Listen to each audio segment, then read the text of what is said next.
What's up, guys? Welcome to the DoItMovement podcast. This is your host, Martine Jackson, and I've built my 6-figure, soon-to-be 7-figure, massive real estate business through commercial investing, rental investing, and wholesaling in Virginia.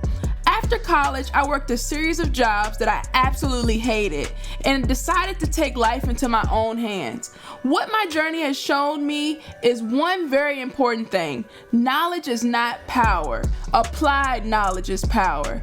Each week, I bring you a powerful guest or tip to unravel the real estate game, and my challenge to you is that you take some of that knowledge and do something with it. The Do It Movement is here to help you create the life you desire through real estate. Now let's get to it.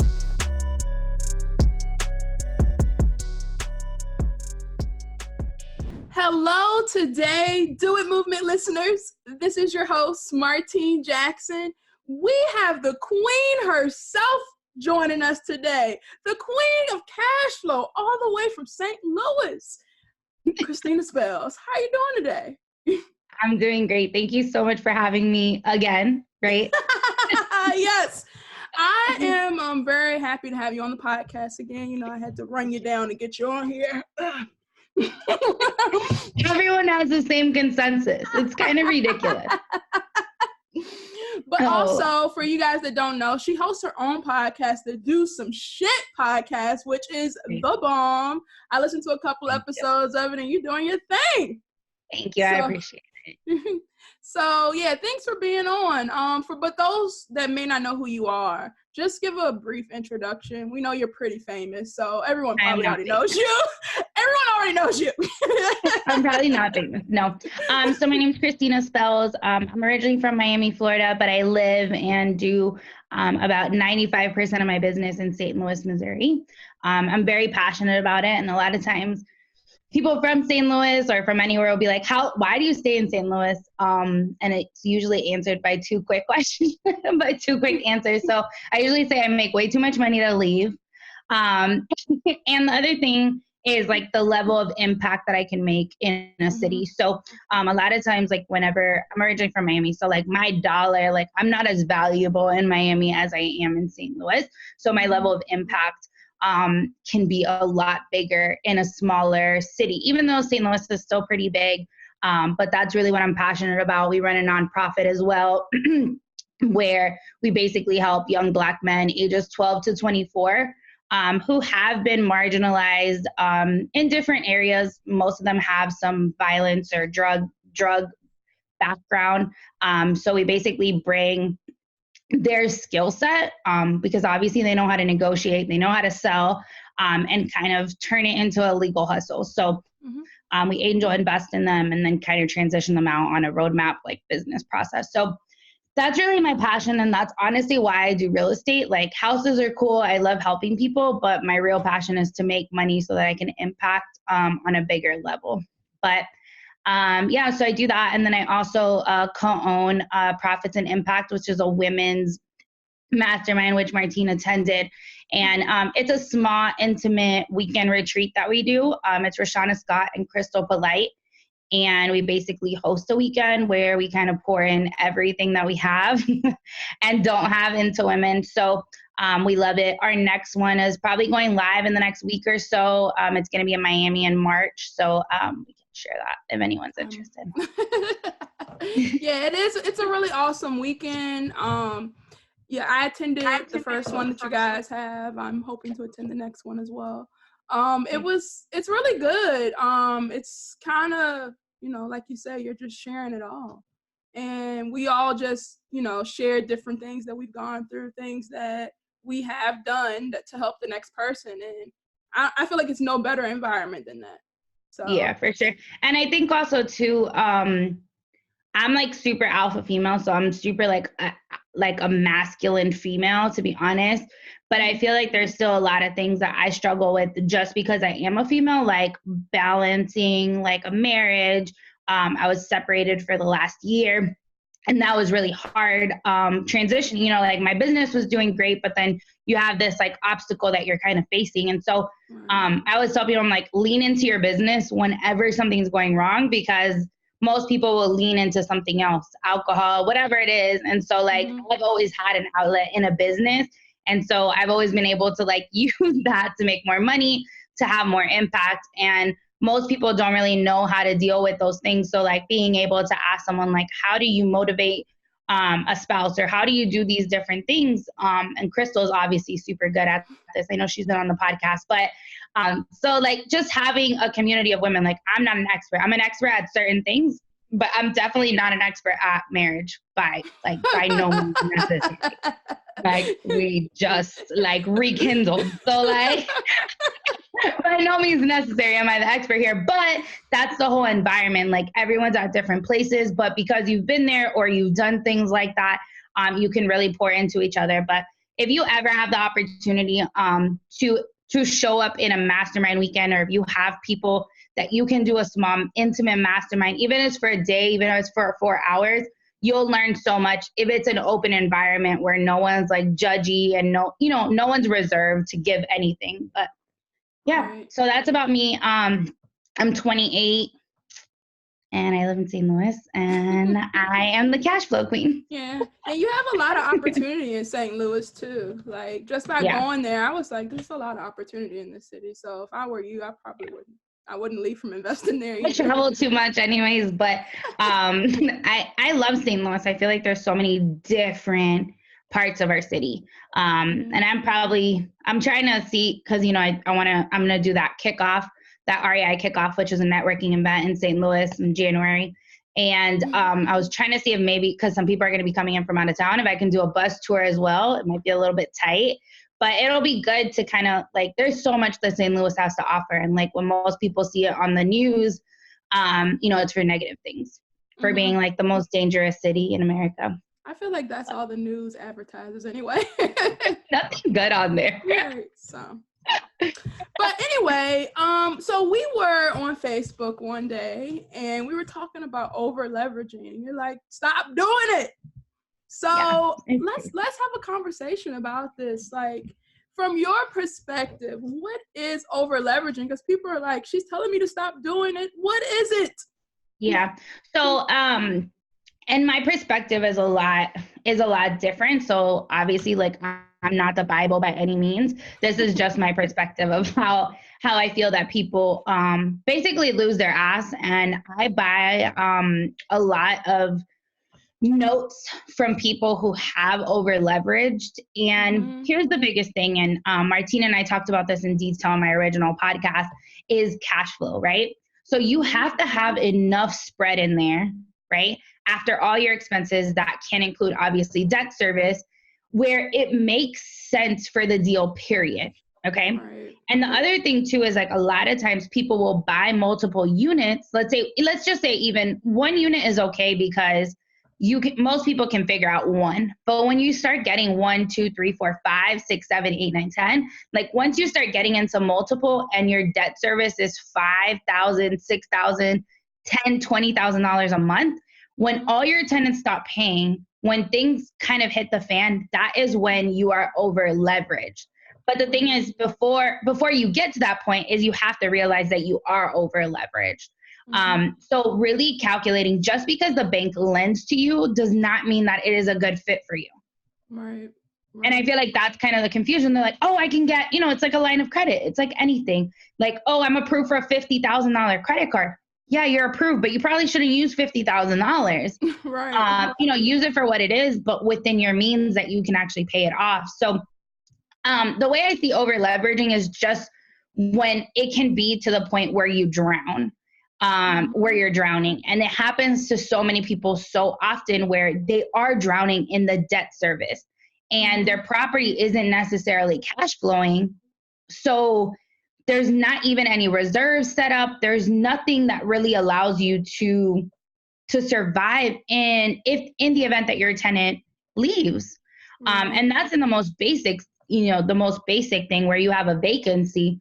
But even a vacancy, like I have right now, I think I have 8 or 9 vacancies in my portfolio. And that's tenant move outs, that's evictions, that's all kinds of stuff. And whenever you're analyzing, you're only putting $1,000 for maintenance, but little do we know, like when a tenant moves out, it's not $1,000. Right. It does not cost $1,000, especially if it's an eviction and they leave all their shit there. Right. And they break everything. Like those are things that we have to take into consideration whenever we're analyzing a rental portfolio. And now it's so sexy, like the cash flow conversation, so sexy. Everyone wants passive income. Everyone wants all these things. And it's beautiful when it's going good, but when it's going shitty, it is not a good conversation to have. So really knowing like, maybe right now, I just need a stack of cash. I need a wholesale. I'm not in a position to hold. I'm not in a position, to do these things. And it's okay. Like, just stack your paper. Like, I didn't buy a rental for a while because I was just wholesaling. I was making money. And you did too. You were just wholesaling. That's true. It's true. Yeah. Until someone actually picked the rental option for me. I used to go in people's houses and ask them if I can give you a cash offer or give you payments. And then I had one person say, I'll take the payments. I'd never had that before. I said, what? You take the payments? Like, what am I supposed to do now? I said, well, let me just do a little more research. So I can figure out how to do it. That option. But yeah, even like, seasoned investors that I've spoken with that have gone through crashes before and things like that, they always talk about how important it is to have reserves, how to have at least like 6 months of reserves on hand, because if things start getting bad, people start losing their jobs, they can't pay their rent, you're evicting people left and right. You need to make sure that you have enough money in the bank so you can continue to pay your mortgages. Or you can just continue to keep the property running, because you don't want to be the one that you end up on the driving for dollars list because your house looks shitty because you can't afford to fix it. Yep, exactly. I mean, and even that, I mean, it's so many things. Like I tell people from the beginning, I'm like, okay, yeah, you can buy the house, right? Let's say the house is $40,000. You have $40,000 cash. Okay, what happens when the furnace goes out? Because a furnace isn't cheap. Right. Let's say it's shot. Like you can't even tune it up at this point. Like a furnace is not cheap. Like, let's say you've patched the roof to the point where you can't patch it no more. Like, these are things that are... You preaching to the choir over here. You preaching to the choir. I just want to give a real life example. So I bought this duplex. And when I bought it, I was like, oh, well, it's good enough. I'll just let the people move in. Like, it's good enough for people to live here. Shit hit the fan. Like, it hit the fan. Everything started breaking at the same time. The furnace on one side broke. Then the furnace on the other side broke. Then the water heaters broke. Then the compressors broke. I was like, oh, my God. I need to go get my money up right quick. I just need you to freeze for a couple weeks. Right, I got a closing in 2 weeks. Right, you're going to be in court. You're going to be good, okay? Space heaters. Right, you're going to be in court because they're suing you. Because you can't have a property where they don't have heat and it's cold. Like, you live in a state that actually gets cold. Like, you can't do that. And that'll happen. Like, the first heat, all the air conditionings go out. The first good snowstorm, all the furnaces go out. Right. Like, it is crazy. But I mean, these are things that are real life that no one really wants to talk about because it's not the sexy part of making money. It's losing money. Right. And it's the reality. At the end of the day, you just have to be, you have to know what the risk is that are involved in this. Like, we bought properties in the middle of the year last year, and I'm looking at the taxes. The taxes went up $300-$400 each. Mm-hmm. And I analyzed it based on 2018. Well, taxes go up. That's when properties values go up, a lot of people buy in the area. Of course, your taxes are going to go up. Like, these are things that no one talks about because, one, when you're wholesaling, you don't really give a fuck. Like, a lot of my friends are like, why does it even matter? Like, I'm just wholesaling. I'm like, you don't care because you're not keeping it. Right. Like, you don't care. And so these are things that even from the beginning, like when I first started wholesaling and I had no rental property, I didn't even own my house, nothing. And I would like go through this and I'm like, hey, like, what kind of questions is an investor who's going to hold this for cash flow going to ask me? Mm-hmm. What does the lease say? When is the lease expiration? Right. Are they a market tenant? Are they Section 8? What's the tenant portion? Because if the tenant's portion's more than 60% of the rent, if shit hits the fan, they're not going to pay.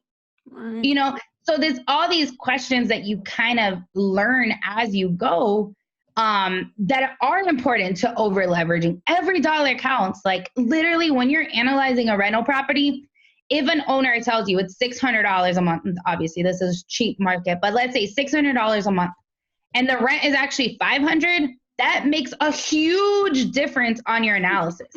Mm-hmm. Even if the rent is, you know, and obviously people see it on the big scale. They're like, oh, it's 12. The landlord said 1,200, and it's really 1,000. $200 that's taxes. That's everything. Right. So it's so important as a wholesaler, as an investor. My dad always says, trust but verify, which means don't trust anyone. Right.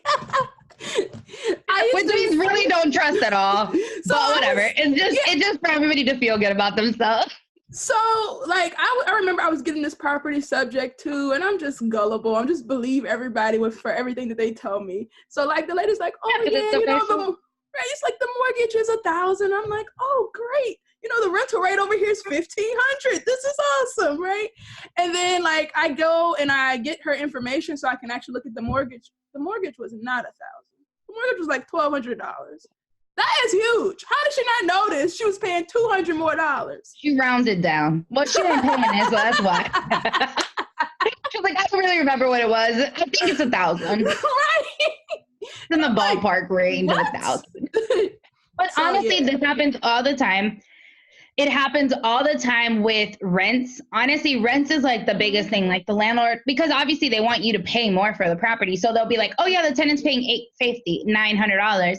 So yeah, oh, okay, that's awesome that they're paying that. Just make sure, like, in my contract within the first 3 days, I need proof of everything.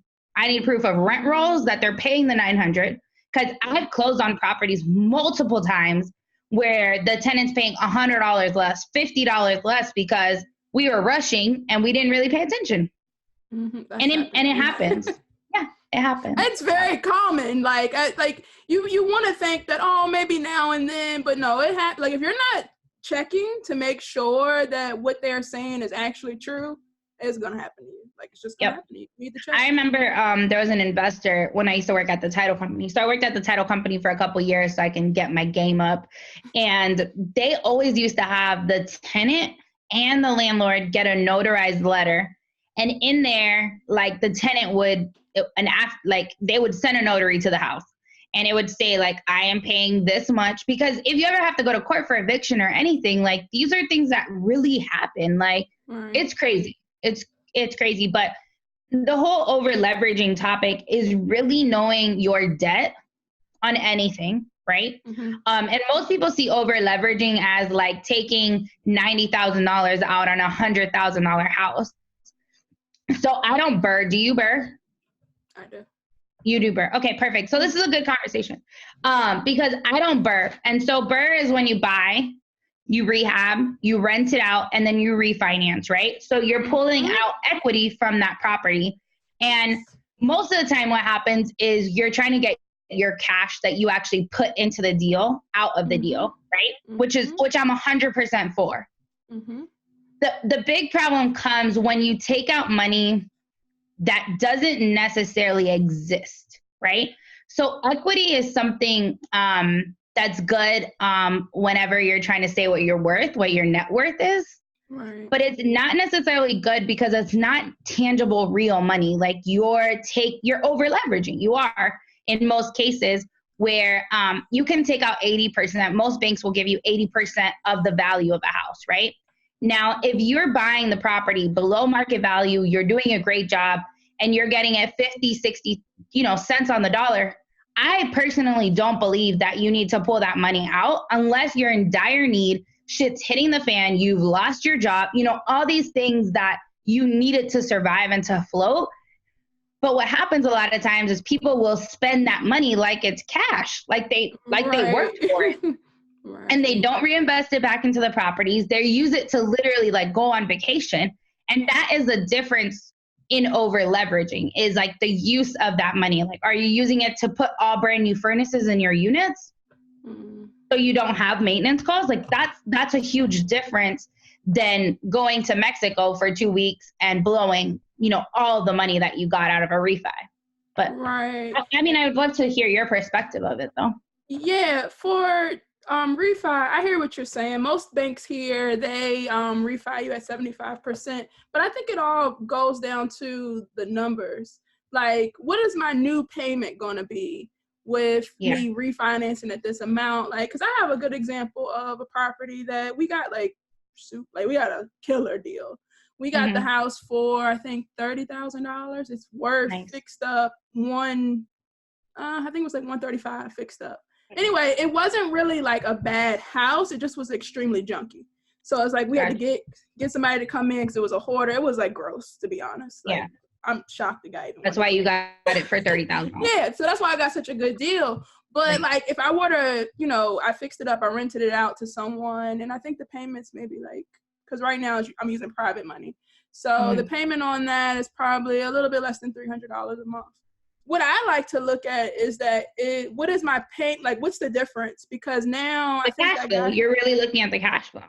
That guy, he pays $900 a month to live in there. So the cash flow is pretty good. Now, when I refinance, I wouldn't want my payment to go up any higher because I want to know how much I'm cash flowing. And then when I refinance, because I'm going to be able to get a big chunk out of there, I'm going to take the chunk and I usually put it back into my business. I'm going to put it in more properties. Like you said, fixing the furnaces. I'm going to maybe invest in getting more people on my team so we can get more more deals under contract each month, things like that. Income generating. I think, eventually maybe I will get to a point where I want to go on vacation, but now no. I go on vacation from the cash flow. I was about to say, I feel like if your business is giving you a vacation, that's totally fine. And that's what your business is doing now. Like, you come to a point when you're making money that if you don't do those expenses, if you don't go on vacation for business purposes, if you don't go to trainings, if you don't go to things, your income actually suffers. Not from a tax perspective. You don't have enough expenses. Like, I'm at the end of the year, I'm like, oh shit, I need to buy cars. I need to buy stuff. And that's not good. That's not, it's not good. It's not a good position to be in. So whenever you are refinancing or doing anything, is just to make sure that you're looking at the net income, right? Like, what is it that you're actually making? Is it tangible? One, that $500 is not really your $500 because of that money, you have maintenance that you still need to account for. You still have to put money aside for things that are going to happen. Vacancy, all the things that are and will happen. We just don't know when they're going to happen. Those are things that you need to prepare yourself with. And, it's very easy when money's coming in, even with wholesale, $10,000, like you're just, oh yeah. Like, and eventually, unless you have a well-oiled machine, it's not going to be as consistent. And the same thing with a tenant. Like, a tenant can pay amazingly for 6 months and something happens in their personal life. Their husband leaves them. Their son goes to jail. All these things that pull them from their normal resources. And so you just have to think, like, you can't be in this position where you're robbing Peter to pay Paul. And I truly believe that is what over leveraging is. You take money here, you think you're going to make it back, and that's not necessarily what happens. Right. But in a situation like this, you're probably all in on that house. What, 40,000? Less than that. Yeah. So let's just say worst case scenario, you're all in for 40,000. It's cash flowing 900. Your payment is going to be $300. If shit hits the fan, you can literally work anywhere and make $300 a month. Right. I'm just saying. Right.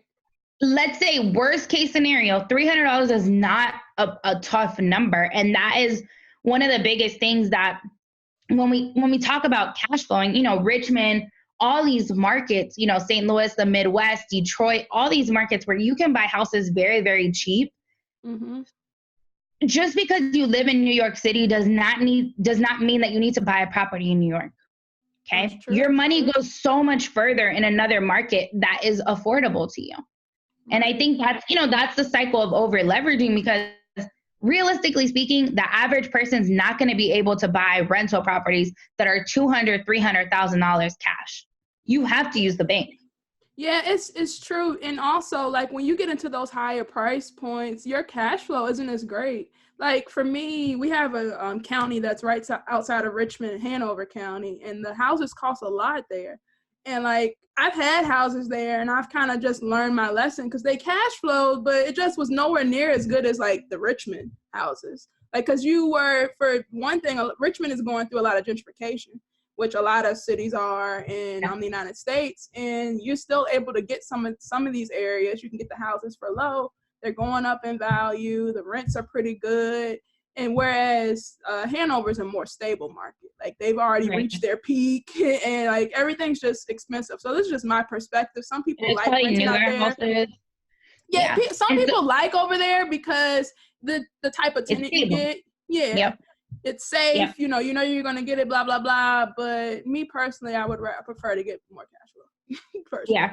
Oh, me too. And I mean that's the risk analysis between cash flow. Like that's the whole risk. It's your risk tolerance. And so most people that are investing in those areas, they're usually older. They're not as risk adverse as we are. Like we can take smaller risks, but for me, I'm like, okay.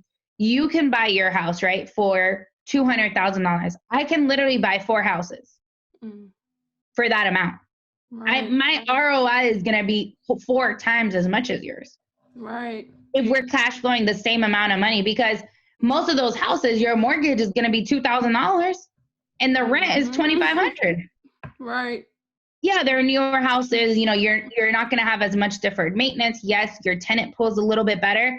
But realistically speaking, as a young person, below the age of 55, you can actually take a little bit more risk. You can put more cash in play. Your dollar goes a lot further. You can pay the houses off. So if I do have evictions, I'm fine. Like, you know what I mean? Like, yeah, okay, I'm missing the cash flow, but I'm not struggling to make a payment. Whereas a $200,000, $300,000 house, you are not going to pay it off sooner than 15 years, probably. So. Yeah, I hear what you're saying, because I have houses in both perspectives. I have the, oh Lord, this mortgage is high house, and then I have the, oh, this is great, and I've just learned from my mistakes. Yeah, but going along the way. Those houses where the mortgages are expensive, those are great opportunities to turn those into seller finance options, to even list them on the market, where you can cash out. Some of the times, and I've learned this kind of as I've done my business, and someone said that they listened to our episode, and I've been he's been sending me deals in St. Louis, and he's like, yo, he was saying, you're so different, like the way you think. And I don't really think I'm any different than anybody. My thing is, I just don't make it a choice to fail. I don't make it a choice to do anything. So at the end of the day, it's like, if I'm in a corner and I'm like, this doesn't feel right, like I'm just gonna sell. Like I'm just not gonna go into that aching feeling. Employees is one thing where that thing kind of struggles, because I love people and I want to see them succeed. But sometimes you have to draw the line there too. Like it's just not a good fit. It doesn't benefit you. It's a toxic environment, just because we thought it was going to be something and it wasn't that. Like, it's okay. We can part ways. We can shake hands as friends. It's okay. Right. And I think that's the same thing with a property. Like, I feel like sometimes people want it to work so much. Like, they love the house so much that I think it's really visible for people that they're finally getting, like, they get that first person to say yes. And then they're like, oh, we have to make it work. Someone finally said yes. And I'm like, well, this isn't a deal. Like, next. Yeah. And I think that when you're wholesaling, or, when you're doing rental properties and stuff and you're first getting started out, it's so important to really, I know you want this to work so bad, but it's very, very important that you step out of that and make this a numbers game. There was someone that sent us a property, Martine and Lori and I are on a group chat. And I was like, hey girls, this guy just sent me a property in Newport News, which is a market that I'm looking at. And so we look up the numbers, the ARV was $30,000. They said it was $30,000 more than what it actually was. The rent amount was $250 more than what they said it was. And these are things that's fine for the newbie person. You're learning. So my response to him was just hey, we just ran the numbers based on the MLS, you have this much ARV inflated and the rental market is going to be this. Unfortunately, it's not a deal at the price that you're marketing it at. This would kind of be our number if it was something that you could do. So, but those are all just really good learning opportunities. And at the end of the day, I learned how to analyze deals by putting myself in the position of that. And most people will get financing. Some people are cash buyers, but most people will burr, like they'll buy cash, but they need it to appraise at the end of the day. So it's just really important that when you're looking at the strategy of leveraging anything, not over leveraging, but just leveraging resources, time, everything. It's very, very important that you're looking at your net income, right? And that in this case, something like $500 a month, the reality is, she has a property that's $900, the mortgage is $300, that's $500, right? But $500 doesn't go in her pocket. Like there's a maintenance reserves, there's a vacancy reserve, there's different items that are going to come out of that $500. Yeah, $500 is great, but that doesn't go into HIP National Bank. It goes, it's going to get split up because whenever, the furnace goes out or needs a maintenance, I need to make sure that I have that money on hand to pull the trigger. Yeah. Right. So I know you typically, your strategy really isn't leveraging on properties, but do you have any opinion on like what percentage people should leverage their properties? If they're going to leverage. Yeah, if they're going to leverage, I personally think that I think that you should get the cash that you have out of there and then use whatever you're gonna borrow against. And I think that one thing that people don't really realize is that whenever you're borrowing any money above that amount, is that you're actually paying interest on that. So that $10,000 isn't really $10,000. It's more like $13,000, $15,000, $16,000 over the course when you pay it back. So you have to think of it like a credit card. It's not free money by any means. So I would say that you want to get the money that obviously the cash that you put into the deal, but comfortably, I wouldn't feel more than 60-65% of the value. Even though the banks are giving you 75, like I would never go to the threshold. Like that's what they feel safe at. Like we don't use their perception of things as our safe zone. Is you want to have enough equity in there. So if shit does hit the fan, that you are able to still refi, that you're still able to do things. If you ever need a line of credit against the house, whatever. I mean, so many things can go over.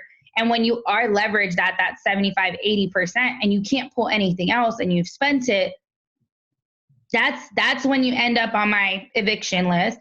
That's when you end up on all these lists where I'm calling you and you're like, oh my God, take the house. But you're over leveraged and now my cash offer isn't enough.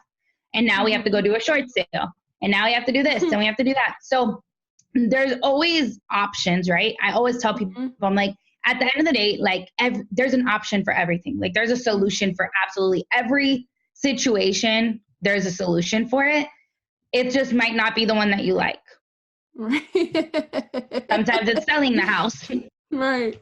Sometimes it's doing a subject to and just letting someone else pay the mortgage off. So I think I would just feel comfortable at like 60-65. That way, like if I had to sell the house, I have enough equity, like I'm going to make money off of it. I can pay the commission. I can do everything that I need to do. If the market takes a hit and I still need to sell, I'm not super over leveraged because the market isn't going to go down that much. But it will go down 20%.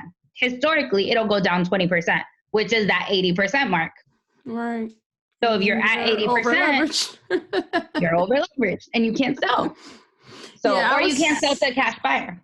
So yeah, I was talking to another investor that she has pretty decent portfolio, and she got her portfolio from leveraging. And she was saying, because I was asking her, because I was like, oh, wise one, which way should I take?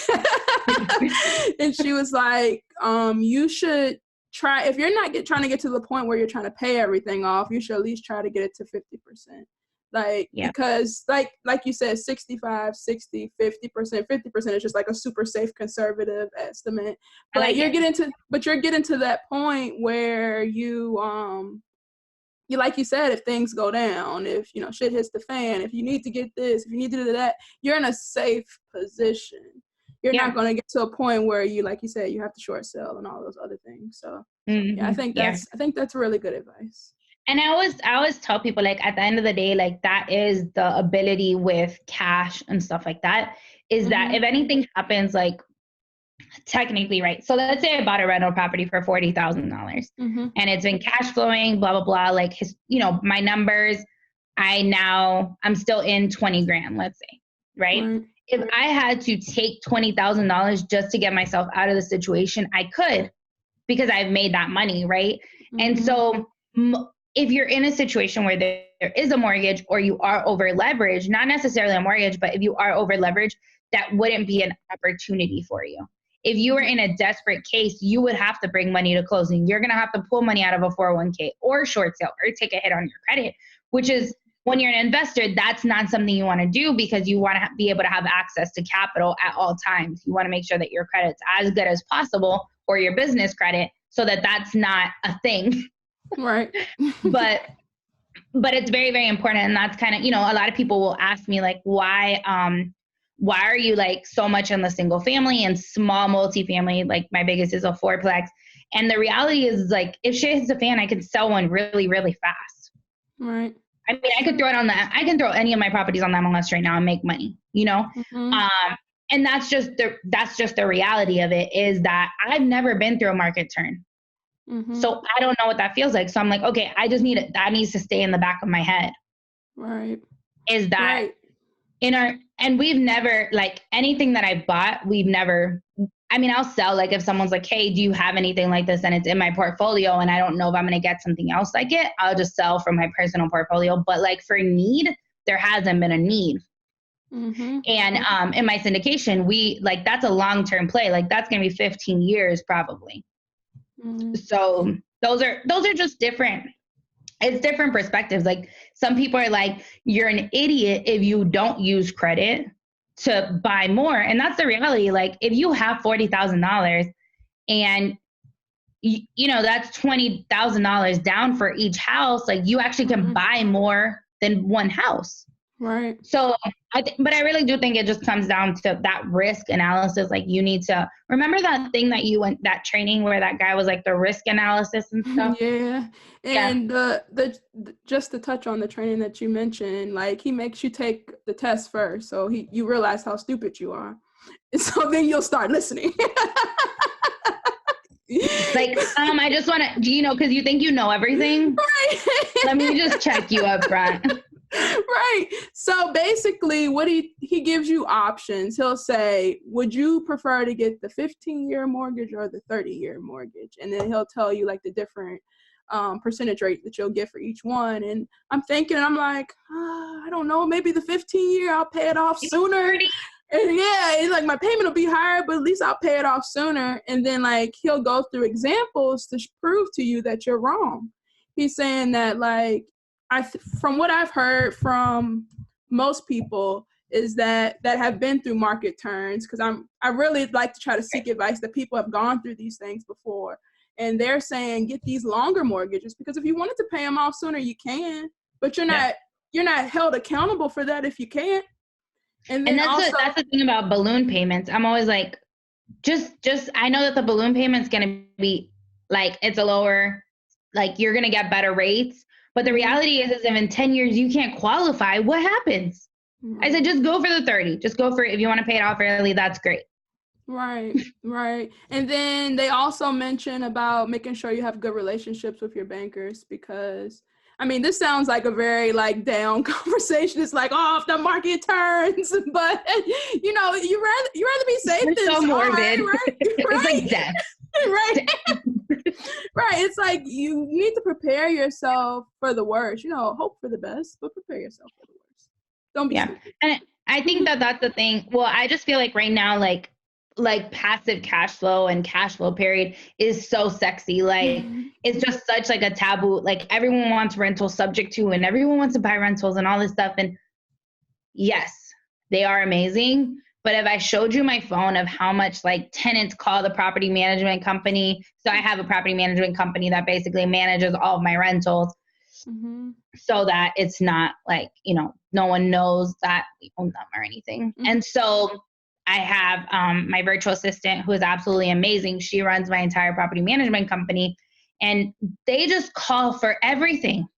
Like, just for everything. I'm just like, yo, it's not that serious. And then, you're managing. So in that case, right, once you get to a point, like, it's almost better just to bring your property management in-house. Once you hit that, like, 150 mark.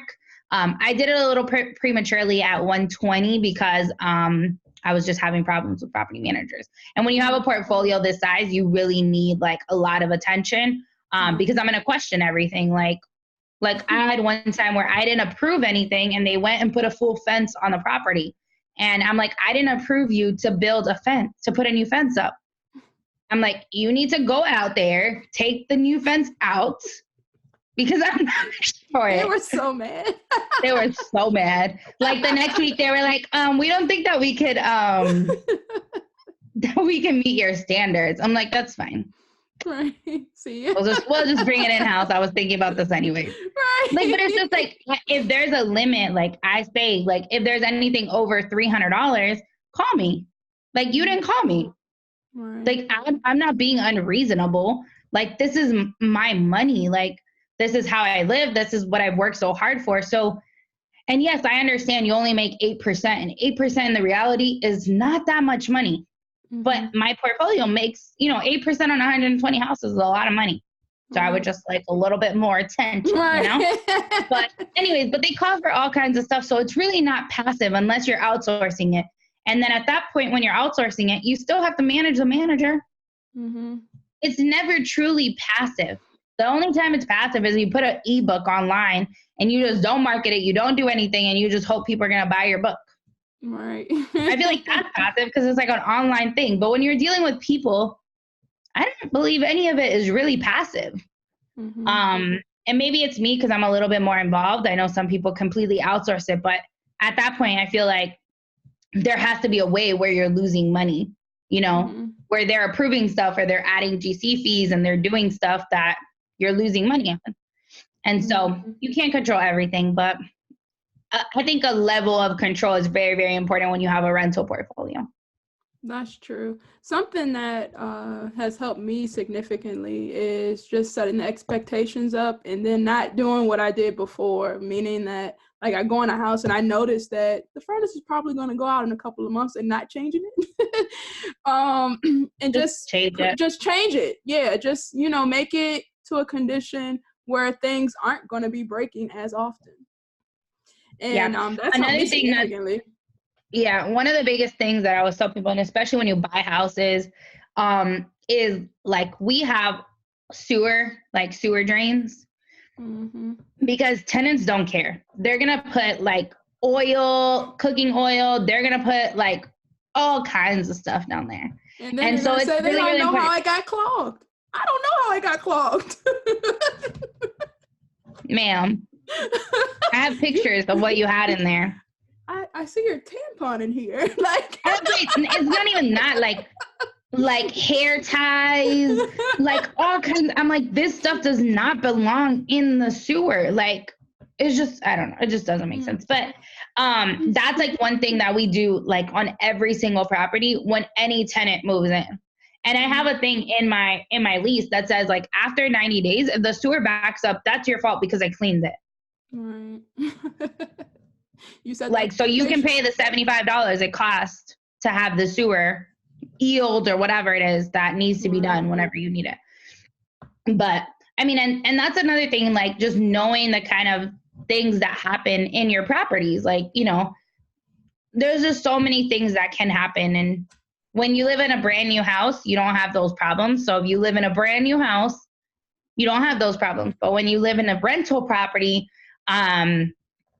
that has, that's aged, things are gonna go, the roof leaks and the furnace needs to be replaced and the plumbing stack cracks, and just do it while you can. So it's not more expensive because your contractors are going to charge you more money because they understand that you're in a desperate situation. Right. Mm-hmm. Whereas like now it's like, just change the plumbing stack, do that. And like now you can do it up front and really minimize the cost long-term. But that's also part of the process of like walking the unit in like from a risk analysis perspective.